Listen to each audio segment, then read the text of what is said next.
Hi there. Today I would like us to focus on learning difficulties, especially in children, as some of the mental conditions that would lead to stigmatization. And in particular, I would like to look at dyslexia and what we also call dyscalculia.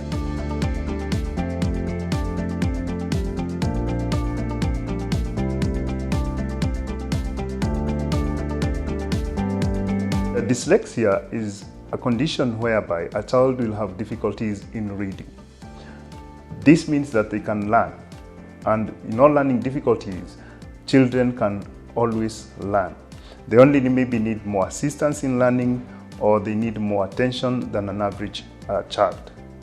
A child with dyslexia will have a problem in reading and writing, and when taught, they would also learn, and therefore it is not a question of having mental retardation, because again, children with mental retardation will not understand, they will not follow instructions, and maybe in class they would have difficulties in listening and following what the teacher would be saying. However, children with dyslexia will also show anxiety, especially when asked to read or to write something. This is mainly caused by previous failures, or maybe being scorned by the parents or even by the teachers. Most likely, children with dyslexia will be discriminated upon.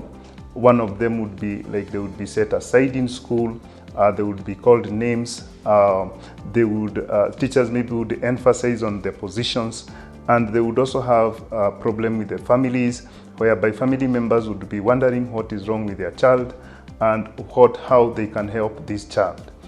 The child might also be forced to read most of the times, and therefore leading even to more anxiety and more fear. The children might also show signs of not wanting to go to school, disinterest in studies, or even when other children are reading, they may also show disinterest in reading. Dyslexia is a condition that the causes are not well known, and therefore cannot be attributed to anything other than just the symptoms that it shows. It is one of those conditions that can be treated, and it is treated mainly by practice, understanding, and encouragement.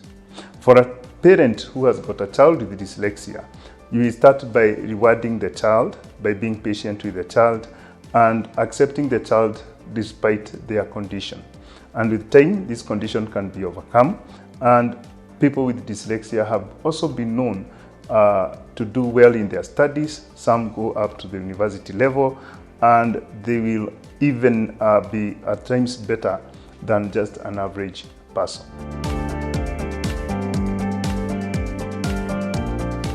Now, when it comes to dyscalculia, these are children who have got difficulties in calculations. They'll have difficulties in numbers, in joining numbers, subtracting numbers, multiplying numbers. And they will learn other subjects, they will pass well in other subjects, but then when it comes to mathematics, because it has to deal with numbers, they will not do well. Most of the times, children with dyscalculia will be discriminated upon or will be stigmatized, and teachers will not understand why they are doing well in other subjects and not doing well in mathematics. And maybe even in future, they might be having issues to do with any subjects that has got to do with mathematics. Just like dyslexia, the only treatment for dyscalculia is also practice. They need to practice more. They need to be encouraged more. And with a therapy, they can also become like any other average child. These two conditions, or these two learning disorders, are not mental retardation. And therefore, children will not need any special education. They would not need to go to a special school. They would only need a practitioner or a therapist, and especially a child therapist, who can help them in doing more and more practice.